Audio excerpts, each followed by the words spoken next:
ವೀಕ್ಷಕರೇ ನಮಸ್ಕಾರ. ನಾವು ಸಾಕಷ್ಟು ಬಾರಿ ಸುಮಲತಾ ಅವರ ಬಗ್ಗೆ ವಿಡಿಯೋಗಳನ್ನ ಮಾಡಿದ್ದೀವಿ, ನೀವು ಕೂಡ ನೋಡಿದ್ದೀರಾ. ಆದರೆ ಇವತ್ತಿನ ವಿಚಾರವೂ ಕೂಡ ಸುಮಲತಾ ಅವರದ್ದೇ. ಆದರೆ ಇವತ್ತಿನ ವಿಚಾರ ತುಂಬಾನೇ ಇಂಪಾರ್ಟೆಂಟ್ ಆಗಿರುವಂಥದ್ದು. ಅದೇನಪ್ಪ ಅಂದರೆ, ಸುಮಲತಾ ಅಂಬರೀಷ್ ಅವರು ಸ್ವಾಭಿಮಾನದ ಹೆಸರಿನಲ್ಲಿ ಕಳೆದ ಬಾರಿ ಗೆದ್ದು ಬೀಗಿದಂಥವ್ರು. ಆದರೆ ಈಗ ಆ ಸ್ವಾಭಿಮಾನ ಎಲ್ಲಿ ಹೋಯಿತು, ಏನಾಯಿತು, ಯಾಕೆ ಅವರ ರಾಜಕೀಯ ನಡೆಗಳು ಇಷ್ಟೊಂದು ಅಲ್ಲೋಲ ಕಲ್ಲೋಲಗಳು ಆಗ್ತಾ ಇದ್ದಾವೆ, ಹಾಗಾದರೆ ಅವರ ಮುಂದಿನ ನಡೆ ಏನು, ಇದ್ರ ಬಗ್ಗೆ ಒಂದು ಕಂಪ್ಲೀಟ್ ಆಗಿರೋ ವಿಚಾರವನ್ನು ನಾನು ಇವತ್ತಿನ ಈ ವಿಡಿಯೋದಲ್ಲಿ ಹೇಳ್ತಾ ಹೋಗ್ತೀನಿ. ವೀಕ್ಷಕರೇ, ನಾವು ನೋಡ್ತಾ ಇರ್ಬೋದು, ಕಳೆದ ಒಂದು 18-20 ದಿನಗಳಿಂದ ಸುಮಲತಾ ಅವರು ಮಂಡ್ಯದ ಕಡೆ ಮುಖ ಕೂಡ ಮಾಡಿಲ್ಲ. ಕಾರಣ ಇಷ್ಟೇ, ಟಿಕೆಟ್ನ ವಿಚಾರಕ್ಕೆ ಸಂಬಂಧಪಟ್ಟಂತೆ ಹೈಕಮಾಂಡ್ನ ಮೀಟ್ ಆಗ್ತಾ ಇದ್ರು, ಬರ್ತಾ ಇದ್ರು, ಅದು ಇದು ಅಂತ ಮಾತುಕತೆಗಳು ಆಗ್ತಾ ಇತ್ತು. ಆದರೆ ಕಳೆದ ಕೆಲ ದಿನಗಳಿಂದ ಒಂದೇ ಒಂದು ಮಾತು ಕೇಳಿ ಬರ್ತಾ ಇದೆ, ಆದರೆ ಅದು ನಡೀತಾ ಇಲ್ಲ. ಏನು ಹಾಗಾದರೆ ಕಾರಣ? ಅವರ ರಾಜಕೀಯ ನಡೆಯ ಬಗ್ಗೆ ಕೇಳಿದಾಗಲೆಲ್ಲ ನಮ್ಮ ಬೆಂಬಲಿಗರೊಂದಿಗೆ ಮೀಟಿಂಗ್ ಮಾಡ್ತೀನಿ, ಮಾತುಕತೆ ಮಾಡ್ತೀನಿ, ಅದಾದ ಬಳಿಕ ನಿರ್ಧಾರವನ್ನು ವ್ಯಕ್ತಪಡಿಸ್ತೀನಿ ಅನ್ನುವಂಥ ಹೇಳಿಕೆಗಳನ್ನೇ ಕೊಡ್ತಾ ಬಂದರು. ಆದರೆ ಮೀಟಿಂಗೇ ಆಗಲಿಲ್ಲ. ಏನು ಕಾರಣ ಹಾಗಾದರೆ? ಒಂದು ನಿರ್ಧಾರವನ್ನು ತಿಳಿಸೋದಕ್ಕೆ ಇಷ್ಟೊಂದು ದಿನಗಳು ಬೇಕಾ ಹಾಗಾದರೆ ಅನ್ನುವ ಪ್ರಶ್ನೆ ಮೂಡದೇ ಇರೋದು. ವೀಕ್ಷಕರೇ, ಇನ್ನೊಂದು ವಿಚಾರ ಏನಪ್ಪ ಅಂದರೆ, ಈಗಾಗಲೇ ಮಂಡ್ಯದ ರಣಕಣಕ್ಕೆ JDSನ ಅಭ್ಯರ್ಥಿಯಾಗಿ, ಮೈತ್ರಿಯ ಅಭ್ಯರ್ಥಿಯಾಗಿ ಕುಮಾರಸ್ವಾಮಿಯವರು ಕಣಕ್ಕಿಳಿದಾಯಿತು. ಹಾಗಾದರೆ ಸುಮಲತಾ ಅವರು ಏನು ಮಾಡ್ತಾರೆ? ಸುಮಲತಾ ವಿಜಯೇಂದ್ರ ಅವ್ರನ್ನ ಕೂಡ ಭೇಟಿಯಾಗಿದ್ರು, ಮಾತುಕತೆಯನ್ನು ಮಾಡಿದರು.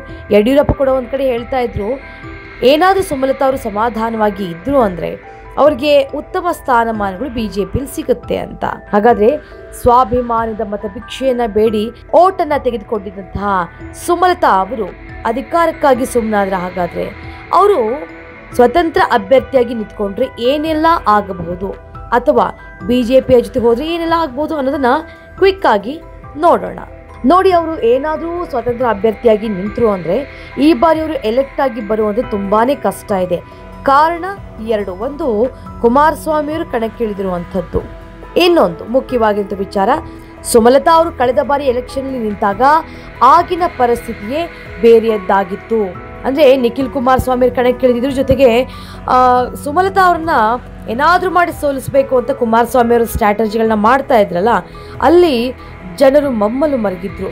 ಒಂದು ಹೆಣ್ಣಿಗೆ ಇಷ್ಟೊಂದು ಕಾಟ ಕೊಡ್ತಾರ ಇವರೆಲ್ಲ ಅಂತ ಹೇಳಿ. ಸೊ ಹಾಗೆಯೇ ಇನ್ನೊಂದು ಕಡೆ ಸುಮಲತಾ ಕೂಡ ಹೇಳ್ತಾ ಇದ್ರು, ಇದು ಸ್ವಾಭಿಮಾನದ ಮತವನ್ನು ಬೇಡ್ತಾ ಇದ್ದೀನಿ, ಮಂಡ್ಯ ಜನರ ಸ್ವಾಭಿಮಾನ ಇದು ಅನ್ನುವಂಥ ಹೇಳಿಕೆಗಳನ್ನ ಕೊಡ್ತಾನೆ ಅವರು ಸ್ವಾಭಿಮಾನದ ಓಟ್ಗಳನ್ನು ಪಡೆದುಕೊಂಡು ಗೆದ್ದು ಬೇಕಿದ್ರು. ಆದರೆ ಈ ಬಾರಿ ಸುಮಲತಾ ಅವರ ಬಗ್ಗೆ ಮಂಡ್ಯದ ಜನತೆಗೆ ಅಷ್ಟೊಂದು ಒಳ್ಳೆಯ ಅಭಿಪ್ರಾಯಗಳು ಉಳಿದಿಲ್ಲ.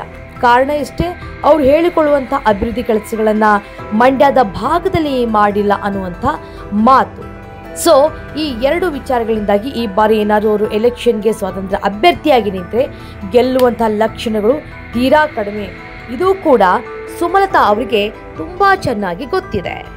ಇನ್ನು ಏನಾದರೂ ಸುಮಲತಾ ಅವರು JDS ಅಭ್ಯರ್ಥಿ, ಮೈತ್ರಿ ಅಭ್ಯರ್ಥಿ ಆಗಿರೋದು ಕುಮಾರಸ್ವಾಮಿ ಅವರಿಗೆ ಸಪೋರ್ಟ್ ಮಾಡ್ತಾರಾ, ಮಾಡೋದಕ್ಕೆ ಅವರು ಮುಂದಾಗುವಂಥ ತುಂಬಾ ಡೌಟ್ ಇದೆ. ಯಾಕಂದರೆ ಈಗಾಗಲೇ ಅವ್ರಿಗೆ ಯಾವ ರೀತಿಯಾಗಿ ವಿರೋಧ ಇತ್ತು ಕುಮಾರಸ್ವಾಮಿ ಅವ್ರ ಜೊತೆ ಅನ್ನೋಂಥದ್ದು ಗೊತ್ತಿದೆ. ಹಾಗೆಯೇ ಸಾಕಷ್ಟು ಜನ ಸುಮಲತಾ ಅವರಿಗೆ ಸಪೋರ್ಟನ್ನು ಮಾಡಿದರು. ಈಗ ಸುಮಲತಾ ಅವರು ಹೋಗಿ ಅವ್ರ ಬಗ್ಗೆ ಪ್ರಚಾರವನ್ನು ಮಾಡಿದರೆ ಅದು ಸೂಕ್ತ ಅಲ್ಲ ಅನ್ನುವಂಥದ್ದು ರಾಜಕೀಯ ವಿಶ್ಲೇಷಕರ ಮಾತು. ಜೊತೆಗೆ ಸುಮಲತಾ ಕೂಡ ಈ ಬಗ್ಗೆ ಚಿಂತನೆಯನ್ನು ಮಾಡಿರ್ತಾರೆ ಅನ್ನೋಂಥ ಪಕ್ಕಾ ಮಾಹಿತಿ. ಇನ್ನು ಈಗ ಸುಮಲತಾ ಅವರು ಮೀಟಿಂಗನ್ನು ಮಾಡ್ತೀನಿ, ನಾನು BJP ಜೊತೆ ಕೈ ಜೋಡಿಸ್ಬೇಕಾ, ಸ್ವತಂತ್ರ ಅಭ್ಯರ್ಥಿ ಆಗಬೇಕಾ, ಸೈಲೆಂಟಾಗಿ ಸುಮ್ಮನೆ ಇದ್ಬಿಡ್ಲಾ, ಏನು ಅನ್ನೋದು ಗೊತ್ತಾಗ್ತಾ ಇಲ್ಲ, ಹೇಳ್ತೀನಿ ಅತಿ ಶೀಘ್ರದಲ್ಲಿ ಅಂತ ಹೇಳಿದ್ದಾರೆ. ಅದ್ಯಾವ ನಿರ್ಧಾರವನ್ನು ತೆಗೆದುಕೊಳ್ತಾರೆ ರೆಬೆಲ್ ಲೇಡಿಯ ನಡೆ ತುಂಬಾ ನಿಗೂಢವಾಗಿದೆ. ಯಾವ ನಿರ್ಧಾರವನ್ನು ತೆಗೆದುಕೊಳ್ತಾರೆ ಸುಮಲತಾ ಹಾಗಾದರೆ ಅನ್ನೋದನ್ನು ಕಾದು ನೋಡಬೇಕು. ಇನ್ನು ಯಾವ ನಿರ್ಧಾರವನ್ನು ತೆಗೆದುಕೊಂಡ್ರೆ ಸೂಕ್ತ ಅಂತ ಹೇಳಿ ನೀವು ಹೇಳ್ತೀರಾ, ಅದನ್ನ ಕಮೆಂಟ್ ಮೂಲಕ ತಿಳಿಸ್ಬೋದು. Thank you.